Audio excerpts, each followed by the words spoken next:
Hello friend, কালকে আমার birthday থাকায় সমস্ত আয়োজন আমার বোনই করেছে তার নিজের জমানো টাকা দিয়ে।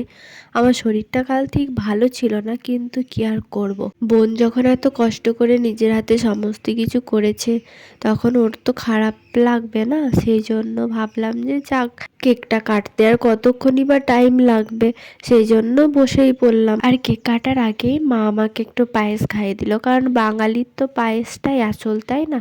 সেই জন্য আগে পায়েস খাইয়ে দেওয়ার পর তারপর আমরা কেক কাটতে বসেছিলাম। আচ্ছা, তোমরা এটাই ভাবছো তো যে আমি আর বাবা কেন কাটছি একসাথে কেক?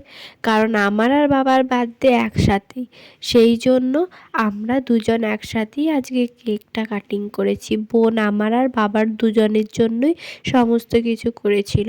আর এইদিকে আমরা যখন কেক খাওয়াচ্ছি, আর মা ওইদিকে কেকের ওপরে যে ডিজাইন করা ফুলগুলো ছিল সেগুলোকে তুলে তুলে খাচ্ছে। তাই বোন বলল, আসো আমি নিজের হাতে একটা খাইয়ে দিই। আর এই দেখো কেকের অবস্থা, একটা কিছুই আর নেই ওপরে। এখন আমাদের কেক বাগ হচ্ছে, আর মা বসে বসে এখন হাসছে ওই কেকের অবস্থা দেখে। এরপর কেক খাওয়ার আগে আমি আগে পায়েসটা খেতে বসে গেছি, পায়েস খেয়ে তারপর কেক খাবো।